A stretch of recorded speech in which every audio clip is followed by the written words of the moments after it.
السلام علیکم د چټولونه بخیر خو په موضوع کې وي مرګرو په دې سیټ کې تاسو ته دا کوم خزخکاری د کور یو خادمه ده او د دې سړی سلور بچی دي نو هغه ټولم دی غټ کړي د خپل لاس باندې نو د دې ور سره دومره مینه پیدا شوې ده چې نه مور پیژني نه پلار پیژني او ټوله مینه دی لور کړي ده مور امداد او پلار امداد ټوله مینه دی لور کړي په دې سیټ کې تاسو ته به دا ویډیو ښکاری نو د دې خادمه بس یا به کې د شي نوکری ور سره ختم شي یا چرته په چټیانو ځي خپل کور ته نو تاسو کته شي په دې سیټ کې نه د ایرپورټ کې روانه د خپل د بچي وګوره د دې سړی بچي دي مور او پلار دلته دي خو د خادمه ته روانه د څومره زیاته مینه ور سره کوي څومره زیات ورپسې جاړي تاسو یې کته شي څومره زیات ورپسې جاړي بیا په دې بل ویډیو کې تاسو کتلی شئ نو مور ولا لاسو نیسي او پلار ولا لاسو نیسي او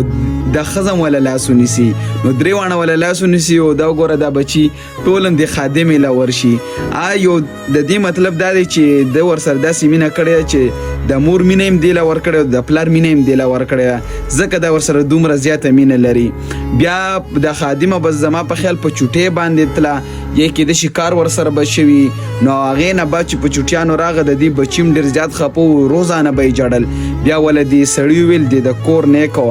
نو دی ورته ویل چې تا نن بعد خادمه نه ته زموږ د کور د فیملی یو حصے لکه زموږ د کور نه خزه شوي ته نن بعد کارونه مارونه بنکې ته خادمه حسابېږي ته زموږ د فیملی یو حصے حسابېږي د دې ویډیو مې صرف دا مطلب او دا غرض دی چې مینه دې پورې نه ده چې دا تور دی بدرنګ دی او یا دا سپین دی ښکلی دی یا دا مالدار دی او یا دا غریب دی دا دې پورې سرم نه ده صحیح مینه نه تور ګوري نه سپین ګوري او نه مالدار ګوري نه غریب ګوري صحیح مینه چې سره څوک مو کی نو خامخا ما غرنګ مینه به ور سره پیدا کیږي اوس دې سره داسې مینه کړې ده چې دا نه ماشومان نه مور پیژني او نه پلار پیژني که مور او پلار په دې کور کې وي او که نه دله سره ټینشن نشته خو که دا خادمه کور کې نی بس بیا ماشومان نه کلاریږي خو دا ولې دا دی وجې چې د بچپن نه مینه ورکړی او د بچپن نه داسې غټ کړي لکه خپل بچي نو ځکه یې ورسره داسې مینه پیدا شوې ده دې خپلې مور به ورسره دومره مینه نه کړي ځکه دې له ورځي نه او دې ورسره داسې مینه کړې ده لکه خپله مور نو د دې وجې دې سره مینه ساتي